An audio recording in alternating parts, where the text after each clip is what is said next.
Assalamualaikum warahmatullahi wabarakatuh. Kenalkan, nama saya Muhammad Fajri. Saya dari Prodi Ekonomi Syariah. Saya mewakili ini untuk memenuhi tugas mata kuliah pendapat ekonomi. Tokoh Islam yang saya pilih adalah Muhammad Baqir al-Sadar. Muhammad Baqir al-Sadar adalah seorang ulama Syiah terkemuka di Irak yang dikenal sebagai pemimpin Islam revolusioner, ekonomi, dan politikus yang menentang rejim Saddam Hussein, marxisme dan kapitalisme, serta mengembangkan teori ekonomi Islam alternatif atau Ittishadiyya, yang akhirnya membuatnya dieksekusi oleh rejim Ba'ath pada tahun 1980 bersama saudara perempuannya yaitu bin al-Huda atas penolakannya untuk tunduk pada rejim. Untuk tokoh dari Barat, saya memilih Karl Marx. Karl Marx adalah seorang filsuf ekonomi dan sosialis revolusioner Jerman yang lahir di Trainer Jerman, yang gagasannya menjadi dasar Marxisme dan komunisme. Terkenal karena kritik terhadap kapitalisme dalam buku Das Kapital dan Manifesto Komunis, serta teorinya tentang perjuangan kelas dan masyarakat tanpa kelas, yang sangat mempengaruhi secara politik dan teori sosial modern. Saya memilih kedua tokoh ini karena keduanya merupakan tokoh besar yang sama-sama memberikan kritik mendasar terhadap sistem kapitalisme. Namun, berangkat dari landasan filosofis dan ideologis yang sangat berbeda, Karl Marx mengkritik kapitalisme dari perspektif materialisme historis dan ekonomi politik sekuler. Sedangkan Muhammad Baqir al-Sadar mengkritiknya dari sudut pandang Islam dan filsafat teologi. Perbandingan ini menjadi menarik karena meskipun keduanya sama-sama menyoroti persoalan ketimpangan sosial, eksploitasi manusia, dan ketidakadilan ekonomi, solusi yang mereka tawarkan sangat kontras. Marx menawarkan sosialisme dan komunisme sebagai jalan keluar dengan menolak peran agama dalam struktur sosial. Sementara al-Sadar justru menempatkan agama sebagai fondasi utama sistem ekonomi dan keadilan sosial. Selain itu, membandingkan kedua tokoh ini penting untuk memperlihatkan bagaimana pandangan dunia atau worldview mempengaruhi cara seseorang memahami manusia, kepemilikan, dan keadilan. Dengan kajian ini, tidak hanya bersifat historis, tetapi juga relevan untuk memahami perdebatan kontemporer mengenai sistem ekonomi alternatif di tengah krisis kapitalisme modern. Muhammad Baqir al-Sadar memandang manusia sebagai khalifah Allah di bumi, yang berarti manusia bukan memiliki mutlak harta dan sumber daya, melainkan hanya pengelola yang diberi amanah sehingga harta tidak boleh digunakan secara sewenang-wenang atau hanya untuk kepentingan pribadi, melainkan harus disertai tanggung jawab moral, sosial, dan agama. Karena itu, al-Sadar menolak pandangan bahwa manusia semata-mata makhluk mencari keuntungan materi, dan menegaskan bahwa tujuan utama aktivitas ekonomi bukan hanya mencari laba, tetapi mewujudkan keadaan sosial serta memenuhi kebutuhan dasar seluruh masyarakat dengan menjaga keseimbangan antara kepentingan individu dan kepentingan umum, sehingga bekerja, berdagang, dan berproduksi dapat bernilai ibadah jika dilakukan sesuai nilai-nilai Islam.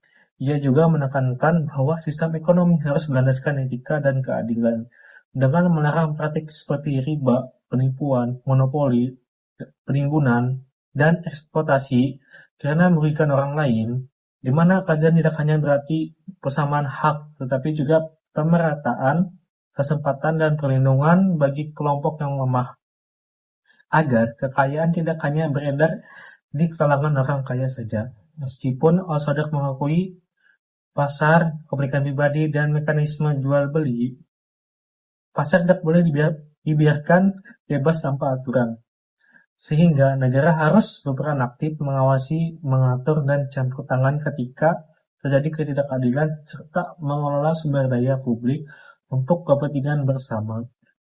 Dengan demikian, kesejahteraan menurut al-Sadar bersifat menyeluruh, tidak hanya mencakup kecukupan materi, tetapi juga keadilan sosial, ketenangan hidup, serta nilai moral dan spiritual yang diwujudkan melalui zakat, khums, wakaf, dan peran aktif negara, dengan tujuan akhir membangun masyarakat yang adil, seimbang, dan bermartabat.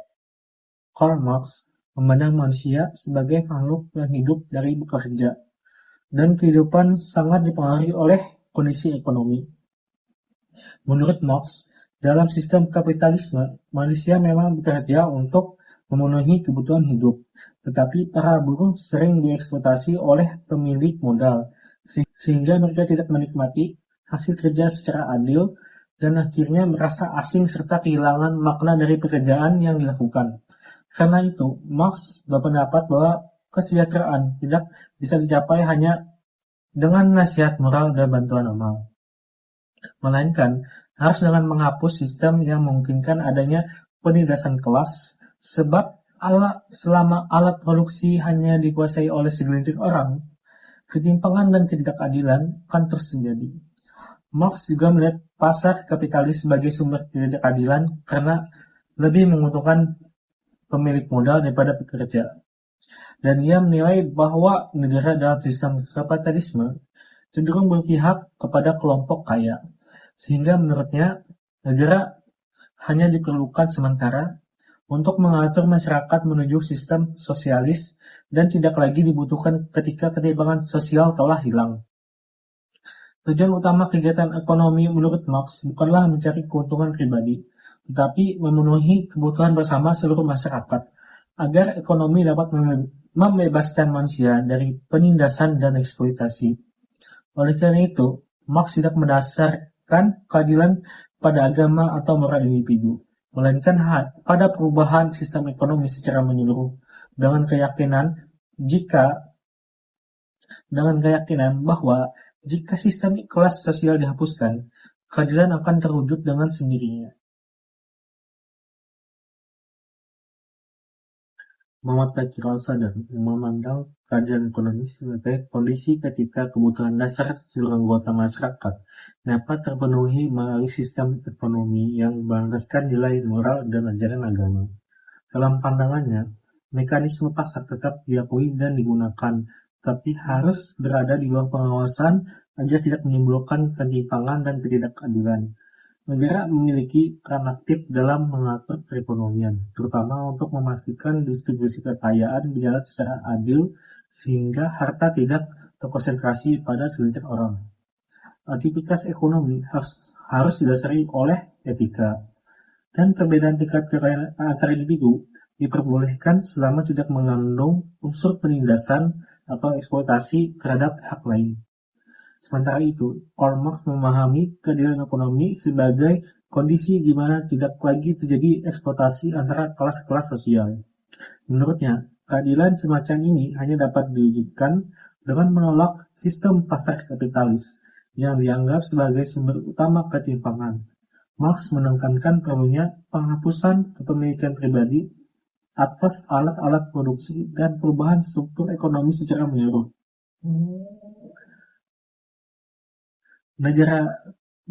Negara dipandang hanya sebagai alat sementara yang pada akhirnya akan menghilang. Keadilan ekonomi bagi Marx lahir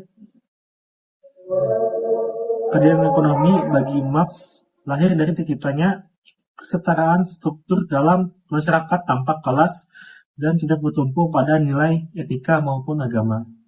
Secara keseluruhan, Muhammad Baqir Al-Sadar menawarkan pendekatan etis normatif, sedangkan Karl Marx menawarkan pendekatan konseptual dan kualitatif. Keduanya sama-sama mengkritik kapitalisme, tetapi berbeda dalam solusi. Al-Sadar mengandalkan moral, agama, dan peran negara yang kuat, sementara Marx mengandalkan perubahan radikal struktur ekonomi dan penghapusan kelas sosial. Isu kontemporer seperti ketimpangan pendapatan, pengangguran, kemiskinan, monopoli, dan eksploitasi pekerja menunjukkan bahwa tidak semua masyarakat menikmati kesejahteraan secara adil. Pandangan Muhammad Baqir Al-Sadar menjelaskan fenomena ini sebagai akibat dari kegagalan moral dan etika dalam ekonomi, serta kurangnya peran negara untuk mengatur pasar dan melindungi masyarakat yang lemah. Menurut Al-Sadar, pasar yang tidak diawasi oleh prinsip moral cenderung menimbulkan ketidakadilan, penumpukan kekayaan, dan eksploitasi.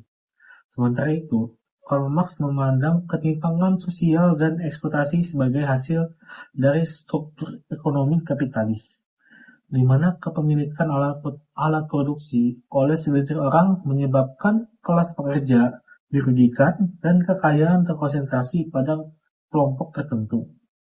Dengan kata lain, Marx menekankan aspek struktural dan kelas sosial sebagai akar masalah, bukan hanya moral individu.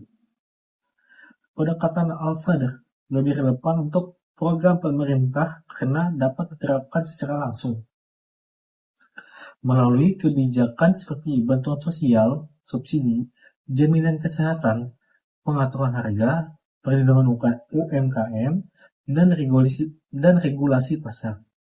Sementara, pendekatan Marx lebih relevan sebagai alat kritik dan evaluasi sistemik, membantu pemerintah memahami akar ketidakadilan dalam sistem ekonomi dan merumuskan reformasi kebijakan jangka panjang. Perspektif Islam, sebagaimana dikembangkan oleh Alsader, menawarkan solusi holistik dan etis. Distribusi kekayaan dilakukan melalui zakat, infak, sedekah, dan pengelolaan harta publik agar kemakmuran tidak hanya dinikmati oleh segelintir orang. Negara berperan aktif dalam mengatur pasar, mencegah monopoli, melindungi kelompok lemah, dan menjamin kesejahteraan masyarakat. Selain itu, ekonomi harus dijalankan dengan prinsip etika dan moral, termasuk praktik bisnis jujur, adil, bebas riba, dan bertanggung jawab secara sosial. Dengan demikian, kesejahteraan masyarakat tidak hanya bersifat materi, tapi juga sosial dan spiritual. Secara keseluruhan, pemikiran Alsader relevan untuk tindakan praktis dan kebijakan pemerintah yang bertujuan menciptakan keadilan sosial, sementara Marx relevan sebagai alat analisis kritis terhadap struktur ekonomi yang menimbulkan ketimpangan. Kombinasi keduanya dapat membantu pemerintah merancang program yang adil, berkelanjutan, dan sensitif terhadap masalah sosial kontemporer.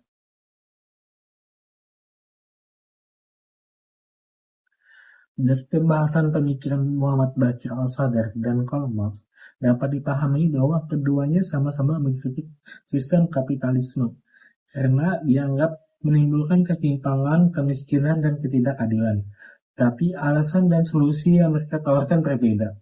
Al-Sadr melihat masalah ekonomi terutama bersumber dari hilangnya moral dan lemahnya peran negara dalam mengatur pasar, sehingga ekonomi sering hanya menguntungkan kelompok tertentu. Karena itu, menekankan bahwa kegiatan ekonomi harus berlandaskan etika, agama, dan tanggung jawab sosial dengan negara berperan aktif memastikan distribusi kekayaan yang adil dan melindungi masyarakat yang lemah. Sebaliknya, Marx memandang ketidakadilan bukan sekedar persoalan moral individu, melainkan akibat langsung dari struktur ekonomi kapitalis yang memungkinkan eksploitasi buruh oleh pemilik modal. Sehingga solusi menurutnya harus berupa perubahan sistem ekonomi agar tidak ada penguasaan alat produksi oleh segelintir orang. Pelajaran penting dari kebijakan publik masa kini adalah bahwa pemerintah tidak cukup hanya memberikan bantuan sosial atau membuat aturan pasar secara administratif, tetapi juga memastikan bahwa kebijakan tersebut adil secara moral dan tidak memperkuat ketimpangan struktural.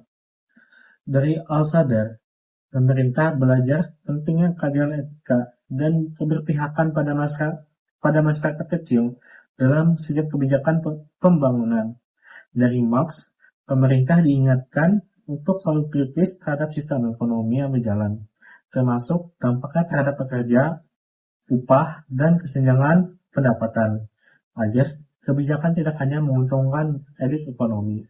Sementara itu, bagi bank syariah, kedua pemikiran ini memberi pelajaran bahwa bank syariah tidak boleh hanya fokus pada keuntungan dan kepatuhan moral terhadap akad syariah, tetapi harus benar-benar berfungsi sebagai alat keadilan ekonomi.